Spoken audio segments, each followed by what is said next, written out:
Assalamualaikum warahmatullahi wabarakatuh. Apa kabar anak-anak kelas 3? Mudah-mudahan kalian tetap sehat dan tentunya tetap semangat. Anak-anak, hari ini kita akan masuk ke pembelajaran yang ke-6. Masih di sub tema yang kedua tentang pertumbuhan dan perkembangan makhluk hidup. Adapun untuk pembelajaran hari ini, kita sudah masuk di pembelajaran yang ke-6. Seperti biasa, sebelum kita mulainya dengan membaca basmalah. Bismillahirrahmanirrahim. Baik anak-anak, Ustazah akan menyampaikan tentang tujuan pembelajaran pada pembelajaran yang ke-6.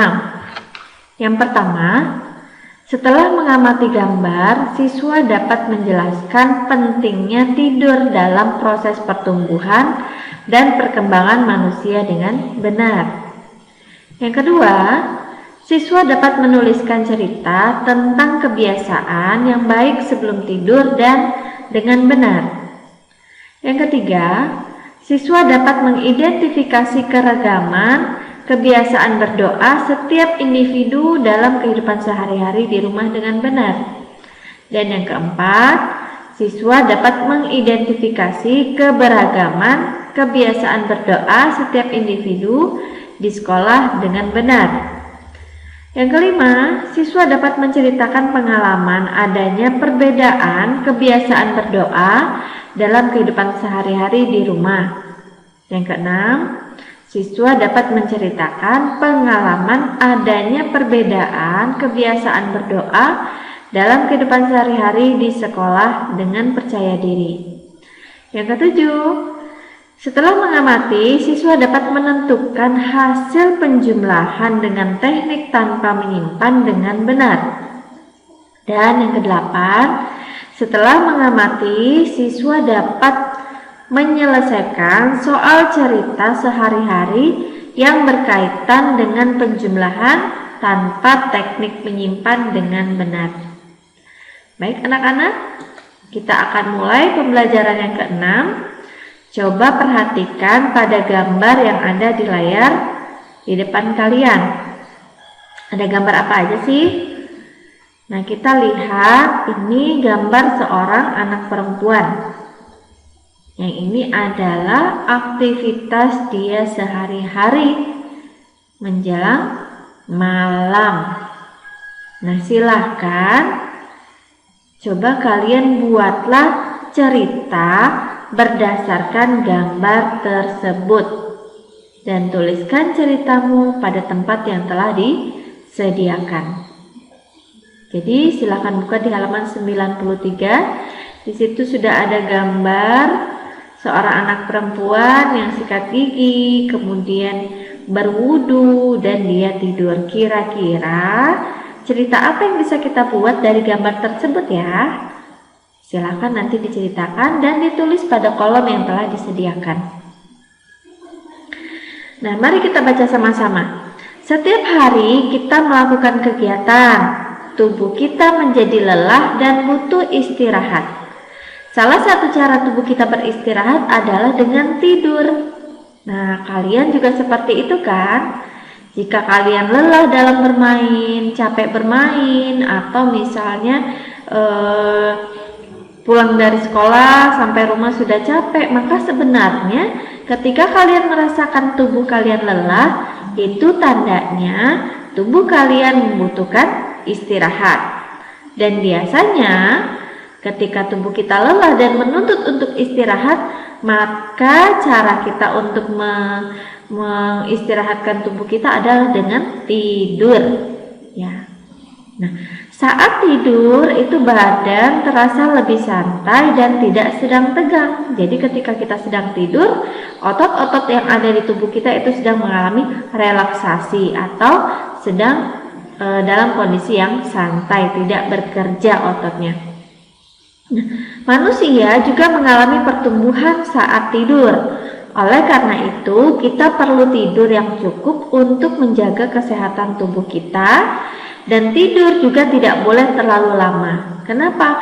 Karena akan membuat badan menjadi lemas dan sehat. Nah, seperti biasa, sebelum kita tidur, maka kita diminta untuk melakukan pembiasaan-pembiasaan atau kebiasaan-kebiasaan yang baik. Seperti apa kebiasaan yang baik sebelum tidur? Nah, kita perhatikan. Ada hal-hal yang dilakukan sebelum tidur. Yang pertama adalah mencuci kaki, menggosok gigi, dan tentunya berdoa. Ustazah tanya, apakah kalian sebelum tidur melakukan hal-hal yang sudah disebutkan tadi? Yaitu apakah kalian mencuci kaki, kemudian menggosok gigi, dan juga berdoa? Nah, anak yang soleh dan soleha tentunya ketika dia belum mau tidur, dia selalu membiasakan diri untuk melakukan aktivitas yang sudah disebutkan tadi, yaitu dia membiasakan untuk mencuci kaki dulu sebelum tidur, kemudian dia menggosok gigi juga sebelum tidur, dan yang lebih utama adalah dia senantiasa berdoa terlebih dahulu sebelum tidur. Kalian masih tentu ingat kan doa-doa tidur dan bangun tidur? Nah, cara berdoa kita akan pelajari di sini bahwa cara berdoa setiap agama itu berbeda-beda. Nah, kita pun harus senantiasa menghargai perbedaan cara berdoa setiap agama. Nah, kalau kita lihat di layar, cara berdoa dengan orang Islam dengan yang non-Muslim itu berbeda-beda. Kita perhatikan cara berdoanya orang Islam itu adalah dengan mengangkat kedua tangannya dengan cara seperti ini. Nah, kemudian cara berdoanya orang yang non-Muslim atau dalam hal ini adalah orang Kristen itu dengan cara seperti digambar, yaitu dengan cara mengepalkan kedua tangannya. Nah, sama seperti berdoanya orang Katolik dengan Kristen, yaitu sama-sama berdoa dengan cara mengepalkan kedua tangannya. Nah, itu untuk agama Islam, kemudian Kristen dan Katolik. Nah, seperti apa cara berdoanya orang Hindu? Nah, mari kita lihat. Cara berdoanya orang Hindu adalah dengan menengkupkan tangan, kemudian menaruh di depan wajah. Sedangkan cara berdoanya orang Buddha adalah dengan menempelkan kedua tangan, telapak tangan di depan dada mereka. Nah, bisa kita lihat ya di gambar. Dan cara orang Konghucu berdoa adalah dengan menggunakan media. Nah, bagaimana cara berdoa kita? Karena kita Muslim, maka cara berdoa kita adalah dengan mengangkat kedua telapak tangan dan menengadahkannya ke atas. Ya. Nah, sekarang coba kita berlatih. Kita masuk di pelajaran matematika. Udin mempunyai kegiatan lain sebelum dia tidur. Apa kegiatannya? Nah, dia ternyata senantiasa mengaji dulu sebelum tidur. Kemudian dia belajar dan dia mengerjakan pekerjaan rumahnya. Nah, apakah kalian sama seperti Udin ketika sebelum tidur senantiasa mengaji dulu, kemudian belajar, kemudian mengerjakan pekerjaan rumah yang sudah didapatkan dari ustazah? Nah, coba kalian biasakan sama seperti yang dilakukan oleh Udin. Nah, kemudian di sini ada soal, kita diminta gitu ya. Coba bantu Udin untuk membantu mengerjakan latihan pengurangan.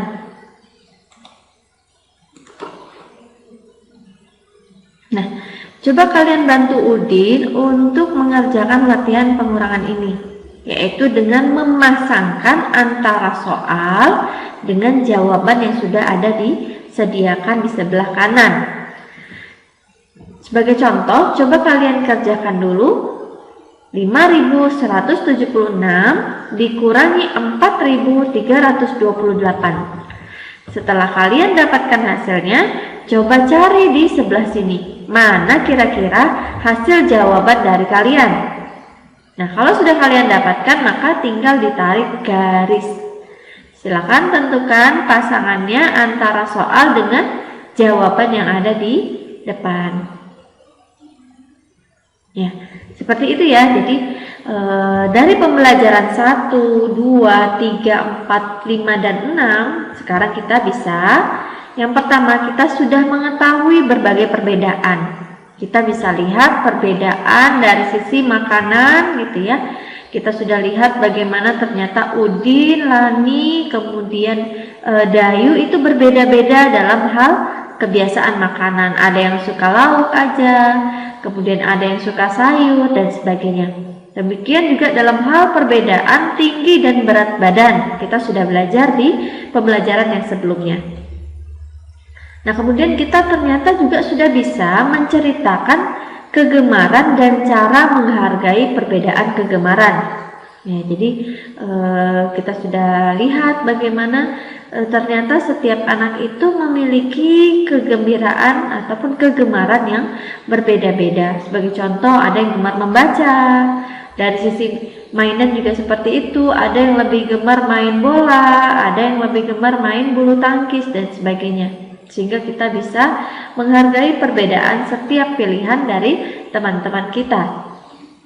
Nah, kemudian yang ketiga, sekarang sudah bisa menyebutkan faktor-faktor yang mempengaruhi pertumbuhan manusia.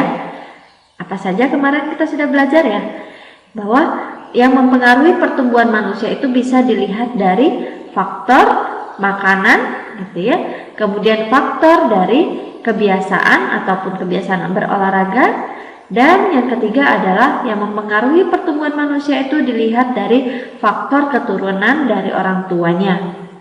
Nah, kemudian yang keempat, setelah kita melakukan pembelajaran dari 1 sampai 6, kita bisa membuat cerita tentang faktor-faktor yang mempengaruhi pertumbuhan manusia. Nah, jadi kita sudah bisa membuat cerita tentang faktor-faktor yang mempengaruhi pertumbuhan manusia.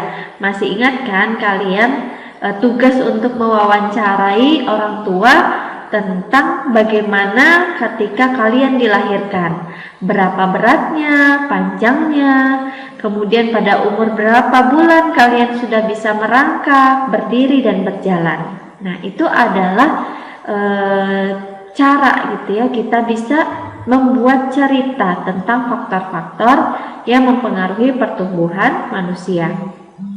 Nah, kemudian yang kelima, di pembelajaran 1 hingga 6 kita sudah bisa menjumlahkan bilangan tanpa teknik menyimpan.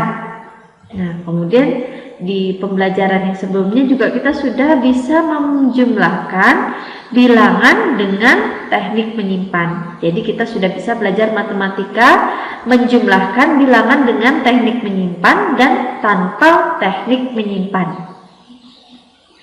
Nah, kemudian di pembelajaran yang sebelumnya juga kita sudah bisa mengurangkan bilangan dengan tanpa teknik menyimpan dan dengan teknik menyimpan. Jadi pembelajaran yang sebelumnya kita sudah belajar tentang bagaimana mengurangi bilangan tanpa teknik menyimpan dan dengan teknik menyimpan. Baik. Nah, kemudian selanjutnya di pembelajaran yang sebelumnya juga kita sudah bisa menari dengan gerakan tangan. Kalian masih ingat kan tentang gerakan lemah dan gerakan kuat? Bagaimana memutar tangan, kemudian bagaimana dorongan yang lemah dan yang kuat? Seperti itu. Nah, kemudian pada pembelajaran 1 hingga 6 kita sudah bisa menari menirukan gerakan kupu-kupu, yaitu dengan seperti apa? Dengan cara merentangkan kedua telapak tangan dan mengayun-ayunkannya.